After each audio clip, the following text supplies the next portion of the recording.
এজন মানুহে এদিন ৰাতি নিজৰ কোঠাত অকলে বহি আছিল। সন্মুখত আছিল এখন খালী টেবুল। পকেটত টকা প্ৰায় নাছিলে। তেখেতৰ হাতত থকা কামটো হেৰাই গৈছিল আৰু যিসকল মানুহক তেওঁ নিজৰ বুলি ভাবিছিল তেওঁলোকৰ মাজৰ বহুজনেই ইতিমধ্যে তেওঁৰ পৰা আঁতৰি গৈছিল।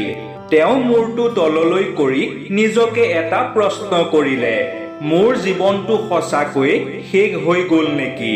কিন্তু সেই ৰাতি তেওঁ এটা সৰু সিদ্ধান্ত ল'লে।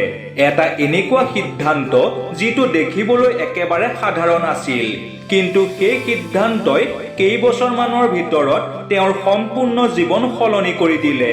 সেই সিদ্ধান্তটো কি আছিল জানিবলৈ ভিডিঅ'টো শেষলৈ চাওক, কাৰণ এই সিদ্ধান্তটোৱে আপোনাৰ জীৱনকো নতুন দিশ দেখুৱাব পাৰে।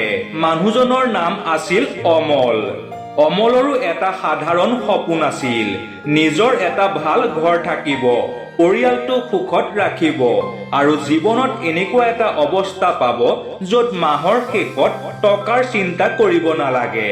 সেই সপোন পূৰণ কৰিবলৈ অমলে বহু বছৰ কঠোৰ পৰিশ্ৰম কৰিলে। ৰাতিপুৱা সোনকালে উঠিছিল, দিনটো কাম কৰিছিল। কেতিয়াবা ভাগৰি পৰিলেও কাম বন্ধ কৰা নাছিল। তেওঁ ভাবিছিল, আজি কষ্ট কৰিম, এদিন ভাল দিন আহিব। কিন্তু জীৱন সদায় আমাৰ পৰিকল্পনা অনুসৰি নচলে। এদিন হঠাৎ তেওঁৰ কামটো গুচি গ'ল। প্ৰথমতে অমলে ভাবিলে, কেইদিনমানৰ ভিতৰতে নতুন কাম বিচাৰি পাম। কিন্তু দিন পাৰ হ'ল। এসপ্তাহ, দুসপ্তাহ, এমাহ, এনেদৰে বহুকেইটা দিন পাৰ হ'ল, কিন্তু কাম নাহিল। ইফালে ঘৰখনো চলাব লাগিছিল। তেওঁৰ হাতত থকা অলপ টকাও লাহে লাহে শেষ হ'বলৈ ধৰিলে। এটা সময়ত অমলে মানুহৰ পৰা সহায় বিচাৰিবলৈ আৰম্ভ কৰিলে। কোনোবাই ক'লে, এই মুহূৰ্তত মোৰো সমস্যা আছে। কোনোবাই ক'লে, পিছত চাম। আৰু কিছুমানে তেওঁৰ ফোনৰ উত্তৰ দিয়াই বন্ধ কৰি দিলে। অমলৰ বাবে এইটো টকাৰ সমস্যাতকৈও বেছি কষ্টদায়ক আছিল, কাৰণ তেওঁ ভাবিছিল, যিসকলক মই নিজৰ মানুহ বুলি ভাবিছিলো তেওঁলোকেই আজি মোৰ লগত নাই। এদিন ৰাতি তেওঁ এখন আইনাৰ সন্মুখত থিয় হ'ল। নিজৰ মুখখনলৈ চাই থাকিল।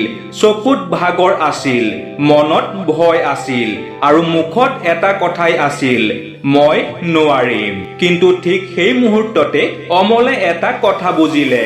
তেওঁৰ বহু বস্তু হেৰাই গৈছে, কাম হেৰাইছে, টকা হেৰাইছে, মানুহ হেৰাইছে, কিন্তু এটা বস্তু এতিয়াও তেওঁৰ হাতত আছে, নিজৰ সিদ্ধান্ত লোৱাৰ ক্ষমতা। সেই ৰাতি অমলে ডাঙৰ কোনো সিদ্ধান্ত নললে। তেওঁ কেৱল এখন কাগজ লৈ তাত এটা বাক্য লিখিলে, মই আজি য'ত আছো তাৰ বাবে মই হয়তো দায়ী নহ'ব পাৰো, কিন্তু কাইলৈ ক'ত থাকিম তাৰ বাবে মই দায়ী। তাৰ পিছত তেওঁ আৰু এটা কথা লিখিলে, মই সকলো একেলগে ঠিক নকৰো, মই মাত্ৰ আজি এটা কাম ঠিক কৰিম। পিছদিনা পুৱা তেওঁ সোনকালে উঠিল, কাম বিচাৰিবলৈ ওলাই গ'ল। এজন মানুহে তেওঁক প্ৰত্যাখ্যান কৰিলে, দ্বিতীয়জনেও প্ৰত্যাখ্যান কৰিলে, তৃতীয়জনেও কৰিলে। কিন্তু এইবাৰ অমলে আগৰ দৰে ঘৰত গৈ হতাশ হৈ বহি নাথাকিল। তেওঁ নিজকে ক'লে, এটা নাই মানে মোৰ জীৱন শেষ নহয়। পিছদিনা আকৌ ওলাই গ'ল, আকৌ চেষ্টা কৰিলে, আকৌ প্ৰত্যাখ্যান পালে। কিন্তু তেওঁ এটা কথা শিকি পেলালে, প্ৰত্যাখ্যান মানে আপুনি অযোগ্য নহয়।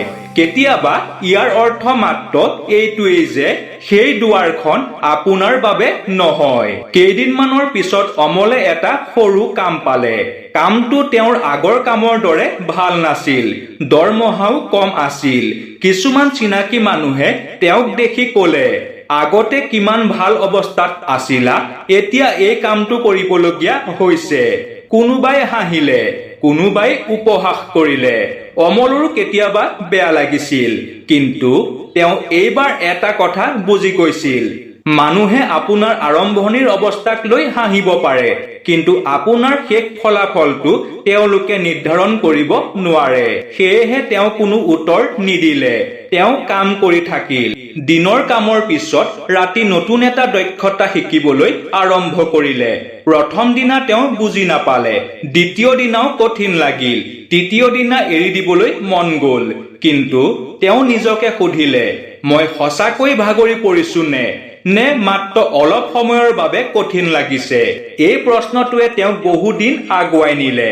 এতিয়া আটাইতকৈ কঠিন সময় আৰম্ভ হ'ল। অমলে চেষ্টা কৰি আছিল, শিকি আছিল, কাম কৰি আছিল, কিন্তু কেইমাহমান ধৰি বিশেষ ফলাফল নাছিল। এদিন তেওঁ আকৌ হতাশ হ'ল। তেওঁ ভাবিলে, ইমান চেষ্টা কৰিও যদি একো সলনি নহয়, তেন্তে মই কিয় কৰি আছো? সেইদিনা তেওঁ এজন বৃদ্ধ মানুহক লগ পালে। বৃদ্ধজনে তেওঁক সুধিলে, তুমি কি কৰিছা?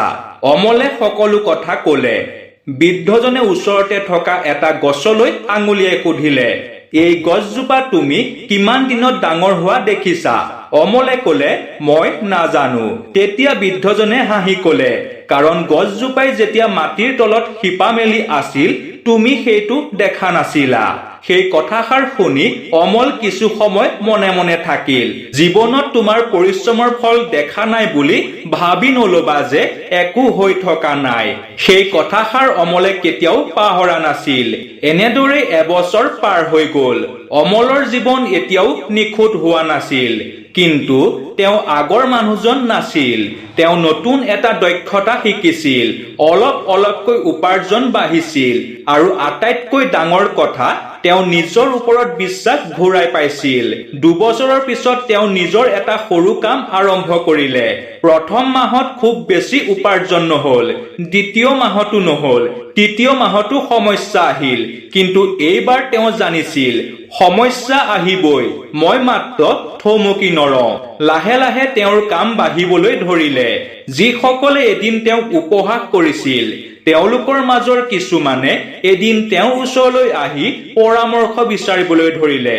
কিন্তু অমলে কাৰো ওপৰত খং কৰা নাছিল, কাৰণ তেওঁ জানিছিল, সেই মানুহবোৰে তেওঁৰ কাহিনীৰ এটা সৰু অংশহে দেখিছিল।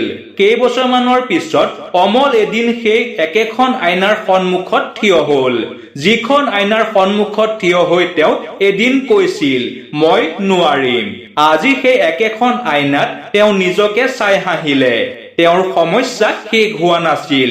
জীৱনত এতিয়াও কঠিন দিন আহিছিল, কিন্তু এতিয়া তেওঁ এটা কথা জানিছিল, মই সমস্যাতকৈ ডাঙৰ। আৰু সেইটোৱে আছিল তেওঁৰ প্ৰকৃত সফলতা। কেৱল টকা নহয়, কেৱল কাম নহয়, কেৱল মানুহে কৰা প্ৰশংসাও নহয়, তেওঁ নিজৰ ওপৰত হেৰুৱা বিশ্বাসটো ঘূৰাই পাইছিল। হয়তো এই মুহূৰ্তত আপুনিও অমলৰ দৰে কোনো এটা কঠিন সময়ৰ মাজেৰে গৈ আছে। হয়তো আপোনাৰ কাম নাই, হয়তো টকাৰ সমস্যা আছে, হয়তো আপুনি বহু চেষ্টা কৰিও সফল হোৱা নাই, হয়তো আপোনাৰ ওচৰৰ মানুহেও আপোনাক বিশ্বাস কৰা নাই, আৰু হয়তো ৰাতি অকলে থাকিলে আপুনিও নিজকে সুধিছে, মোৰ জীৱনটো কেতিয়া সলনি হ'ব? মই আপোনাক এটা কথা ক'ব বিচাৰো, এতিয়া আপোনাৰ জীৱনত যি ঘটিছে সেইটোৱে আপোনাৰ শেষ কাহিনী নহয়। আপুনি আজি য'ত আছে তাৰ পৰা আগবাঢ়িবলৈ হয়তো এটা ডাঙৰ সুযোগৰ প্ৰয়োজন নাই, মাত্ৰ এটা সৰু সিদ্ধান্ত লওক। আজি এটা কাম কৰক, কাইলৈ আকৌ এটা কাম কৰক, প্ৰতিদিনে অলপ অলপকৈ আগবাঢ়ক, কাৰণ এটা সৰু পদক্ষেপে হয়তো আপোনাৰ সম্পূৰ্ণ জীৱন সলনি নকৰিব, কিন্তু সেই সৰু পদক্ষেপটোৱে আপোনাক সেই জীৱনৰ ওচৰলৈ লৈ যাব পাৰে যিটো আপুনি সপোনত দেখিছে। সেয়েহে আজি যদি আপুনি ভাগৰি পৰিছে, জিৰণি লওক, কিন্তু হাৰ নামানিব। যদি কান্দিব লাগে, কান্দক, কিন্তু আকৌ উঠক। যদি মানুহে বিশ্বাস নকৰে, তথাপিও নিজকে বিশ্বাস কৰক। আৰু যদি আজি আপোনাৰ হাতত একোৱেই নাই বুলি আপোনাৰ অনুভৱ হয়, তেন্তে মনত ৰাখিব, আপোনাৰ হাতত এতিয়াও এটা বস্তু আছে, পুনৰ আৰম্ভ কৰাৰ সুযোগ। আপোনাৰ কাহিনীটো এতিয়াও শেষ হোৱা নাই হয়তো আপোনাৰ আটাইতকৈ সুন্দৰ অধ্যায়টো এতিয়াও লিখিবলৈ বাকী আছে বন্ধু বান্ধৱীসকল যদি এই কথাবোৰে আপোনাৰ মন চুই গৈছে তেন্তে ভিডিঅ'টোত এটা লাইক কৰি দিব এনে ধৰণৰ মটিভেশ্যনেল ষ্টৰী পাবলৈ আমাৰ সপোন যাত্ৰা চেনেলটো সাবস্ক্ৰাইব কৰি আমাক আগবাঢ়ি যোৱাত সহায় কৰিব বুলি আশা ৰাখিলো ধন্যবাদ